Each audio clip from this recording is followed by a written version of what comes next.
Tuhan bersamamu.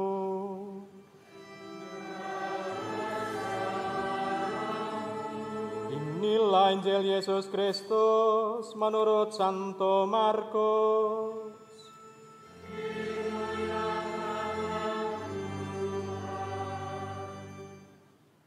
Hari Sabat sudah lalu, Maria Magdalena, Maria ibunda Yakobus dan Salome membeli rempah-rempah untuk mengurapi jenazah Yesus. Pagi-pagi benar pada hari pertama dalam pekan, ketika matahari sudah terbit, mereka pergi ke makam. Mereka bertanya satu sama lain, siapakah yang akan menggulingkan batu dari pintu makam bagi kita? Ketika mengangkat mata, mereka melihat batu sudah terguling. Batu itu sangat besar. Dan mereka masuk ke dalam makam dan melihat seorang pemuda duduk di sisi kanan. Ia memakai jubah putih. Mereka sangat terkejut.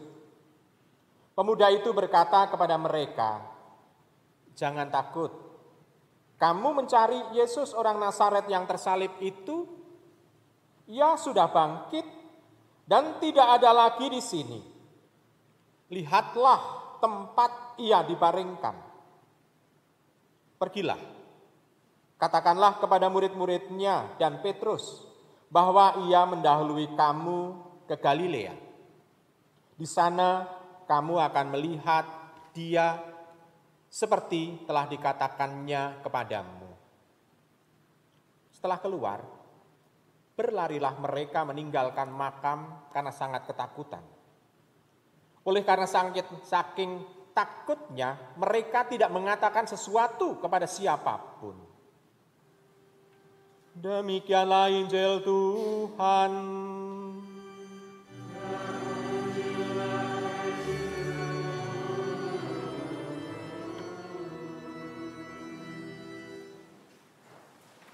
Ibu, Bapak, saudara-saudari yang terkasih dalam Kristus Tuhan, dalam bacaan Injil, awal bacaan Injil, tidak dikatakan bahwa Kristus telah bangkit.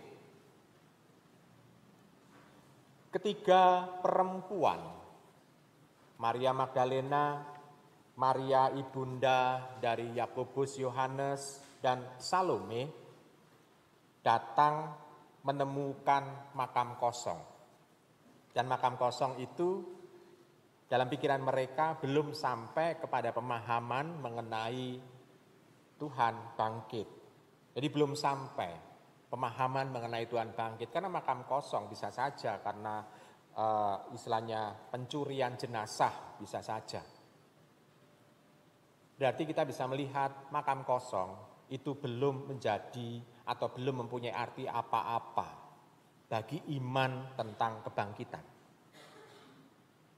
Baru setelah ada satu utusan yang menunggui di dalam makam dan ketemu dengan tiga perempuan itu, dan utusan itu mewartakan tentang kebangkitan. Nah, iman akan kebangkitan itu bisa dialami oleh ketiga perempuan itu. Pendek kata sebetulnya saya mau mengatakan bahwa iman akan kebangkitan bukan berasal dari manusia. Bukan berasal pertama-tama dari wanita-wanita itu. Atau bukan juga berasal pertama-tama dari para rasul. Bukan. Tetapi dari, dalam tanda kutip, dari luar. Yakni dari yang ilahi, yang mengutus utusannya untuk mewartakan mengenai kebangkitan Tuhan. Dan ini sebetulnya berlawanan dengan keraguan mereka tentang tiada adanya kebangkitan itu. Dan Tuhan memang benar-benar bangkit dan warta yang menyampaikan itu berasal dari Allah sendiri yang mengutus utusannya. Karena peristiwa kebangkitan bukan peristiwa manusiawi. Kalau orang bangun, Tuhan membangunkan Lazarus, Tuhan membangunkan anak Jairus, ini adalah peristiwa di mana dia menjadi manusia lagi. Tetapi peristiwa kebangkitan ini bukan peristiwa manusiawi, peristiwa yang ilahi, karena tampak di sana tubuh dari Tuhan Yesus menjadi mulia. Maka kendati fakta-fakta itu sudah diwartakan oleh banyak orang, jika tidak ada yang dari luar itu mempengaruhi orang, yang dari luar itu maksudnya dari yang ilahi itu, maka mustahil orang mempunyai iman akan kebangkitan Kristus. Bahkan orang bisa menyalahpahami itu. Kita bisa berangkat dari peristiwa tadi saja. Peristiwa bukan tadi pagi, tetapi tadi awal pesta, istilahnya pas upacara cahaya. Kita melihat pada awal mungkin 2 tahun yang lalu, karena tahun lalu kan tidak ada Paskah bersama, offline tidak ada. Jadi kita baru memulai Paskah ini setelah 2 tahun tidak merayakan Paskah secara offline, sehingga banyak panitia yang lupa. Ya. Lalu sebelum Exultet selesai, baru awal Exultet, lampu sudah dinyalakan. Padahal kita bisa melihat orang yang memesan kepada orang itu sudah berpesan sebelum Exultet selesai jangan dinyalakan. Tetapi orang itu mengatakan ya, tetapi ternyata menyalahpahami sehingga setelah bersoraklah lalu dinyalakan. Ini juga menjadi warta bagi diri kita. Kita sudah mewartakan kebaikan Tuhan kepada orang lain, tetapi orang lain bisa menyalahpahami juga. Maka kita bisa melihat, walaupun panjenengan itu misalnya kita sudah beriman akan kebangkitan Tuhan, menjelaskan kebangkitan Tuhan dengan dogma-dogma yang kita miliki dalam gereja kepada orang yang belum percaya kepada Kristus, tapi kalau tidak ada unsur dari luar, yakni unsur ilahi yang mempengaruhi orang itu, tidak akan ada muncul iman kebangkitan itu dalam diri orang yang kita wartai.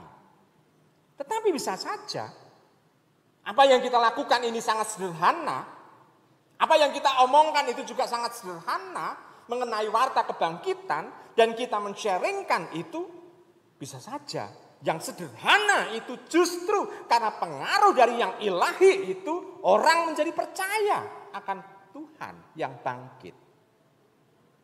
Maka kita bisa melihat Ibu Bapak, pada pewartaan ini jangan pertama-tama kita mengandalkan aspek manusiawi kita. Walaupun kita banyak membaca buku teologi, kita banyak membacakan buku spiritual, buku religius mengenai warta, tetapi kalau yang ilahi itu tidak menyertai, niscaya tidak akan terjadi. Ibu, Bapak, saudara-saudari yang terkasih, kita bisa melihat begini saja. Kebangkitan Tuhan itu sudah 2000 tahun yang lalu. Orang-orang Yahudi akrab dengan Tuhan. Tidak semua orang Yahudi itu percaya akan Yesus yang bangkit. Hanya sebagian kecil saja yang percaya. Dari sebagian kecil yang percaya itu, warta itu ternyata bisa berkembang ke seluruh dunia. Dan tidak ada paksaan sama sekali. Orang kalau mau istilahnya itu hidup harus percaya kepada Yesus yang bangkit. Tidak. Bahkan yang kita temukan adalah mereka yang mati syahid karena mempertahankan iman kebangkitan itu menjadi martir. Jadi kita bisa melihat di sana peran dari yang ilahi itu. Maka sebetulnya hari raya Paskah ini kita merayakan bahwa yang ilahi itu tidak pernah meninggalkan kita. Iman akan kebangkitan bukan bermula dari formula-formula mistis para rasul saja, tetapi dari pewahyuan Allah melalui para rasul juga. Jadi kita bisa melihat melalui para rasul. Jadi para rasul seolah-olah menjadi talang. Nah, kita dengan baptisan yang kita terima itu menjadi pengalaman iman kita yang mendalam. Dengan baptisan itu kita sebetulnya mengalami anugerah iman. Jadi bukan sekedar pengalaman mistis kita, tetapi anugerah iman. Dan ini sebetulnya adalah pengalaman dalam usaha, istilahnya itu memberikan waktu atau tempat bagi Kristus di dalam hati kita. Dan nantinya diharapkan dengan baptisan yang kita terima itu menampakkan buah yang unggul. Kita bisa menjadi berkah bagi yang lain. Maka secara khusus nanti pengganti syahadat kita akan ada pengulangan janji baptis. Sebetulnya di situ diingatkan kepada kita semua akan anugerah iman kebangkitan itu. Karena kita mengalami kehadiran yang ilahi itu. Mengalami kehadiran yang luar biasa itu. Dan di situ diharapkan dengan baptisan yang kita terima dan kita diingatkan akan janji baptis itu, kita kembali mau mengarahkan hidup kita. Hidup yang membangun, hidup di dalam kemuliaan ilahi. Maka dosa yang merupakan kegagalan manusia yang asasi tidak boleh bercokol dalam diri seorang Kristian. Maka dalam janji baptis itu kita kembali juga diingatkan supaya kita mampu untuk menolak kehadiran roh kematian, roh yang mendatangkan maut, roh yang mendatangkan kekhawatiran dan ketakutan. Dengan kita mengucap janji baptis, kita memulai hidup baru sebagai ciptaan baru dan juga kita mengalami pembebasan atas dosa. Ya, Ibu, Bapak, saudara-saudari yang terkasih, dengan demikian kita diharapkan mampu untuk menjadi berkah bagi yang lain, menjadi pewarna atau menjadi pemberi makna kehidupan di tengah masyarakat. Apalagi dengan situasi masyarakat di masa pandemi ini. Kita harus tetap menebarkan rasa optimistik di tengah saudara-saudari kita. Kita juga misalnya ada paham-paham radikalisme yang ada di tengah masyarakat. Kita tetap harus mewartakan warta optimistik di tengah masyarakat kita bahwa Tuhan tidak pernah tidur. Tuhan menyertai kita. Tuhan menunjuk kita untuk mewartakan warta optimistik itu. Warta kebangkitan adalah warta optimistik bahwa kita bukanlah orang yang bisa istilahnya jatuh dalam ketakutan maupun juga di dalam kekhawatiran. Karena iman itu mendorong kita bisa merasakan Tuhan mendampingi kita. Selamat merenungkan.